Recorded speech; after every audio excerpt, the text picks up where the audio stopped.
వాళ్ళారా, మీ అందరికీ నా హృదయపూర్వక వందనాలు. అందరూ బాగున్నారు కదమ్మా. ఈరోజు వాక్యము చదువుకుందాము. కీర్తన గ్రంథము 2వ చరణం చదువుకుందాము. పురాతన కాలం నుండి నీ సింహాసనము స్థిరమాయను, సదాకాలము ఉన్నవాడు నీవే. పురాతన కాలము నుండి నీ సింహాసనము స్థిరమాయను. పురాతన కాలం అంటే తరతరాల నుండి కూడా సింహాసనము స్థిరమాయను. సింహాసనం మీద కూర్చుండడానికి మనుషులకు కూడా దేవుడు కొన్ని అధికారాలు ఆతిథ్యతలు ఇస్తారు. కానీ కొంతకాలమే ఏ నాయకులైనా, ఏ పెద్దలైనా, ఏ పరిపాలకులైనా కొన్ని సంవత్సరాలు పరిమితమై ఉంటుంది.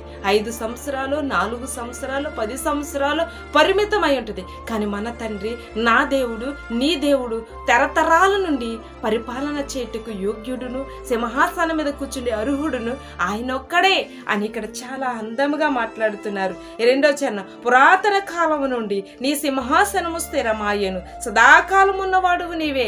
ఈ రోజే కాదు, రేపే కాదు, సదాకాలము మనతో, నీతో, నాతో నిలిచి ఉన్నవాడు ఆయనే అంటున్నాడు. మరి ఆయన వైపుకు మనం చూద్దామా? సదాకాలం మన వైపుకు చూస్తున్నాడు ఆయన. సదాకాలం నీకు నాను అంటున్నాడు. సదాకాలం నీ ఆదరణ దేవునిపై ఆనుకుని ఉన్నదా?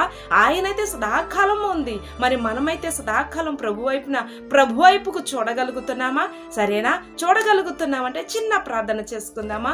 ప్రభువా, సదాకాలం ఉన్నవాడు నీవు, నీ వైపే మేము చూడాలంటున్నావు. మేము కూడా నీలో సదాకాలం నిలిచి ఉండేలాగా ఒక అర్హత మాకు దయచేసి అయ్యా, నీ సింహాసనం ముందు మేము కూర్చుండి ప్రార్థించి ఆరాధించి నిన్ను మహిమపరిచే భాగ్యం నాకు దయచేయమని యేసున ప్రార్థిస్తున్నాను తండ్రి. ఆమేన్.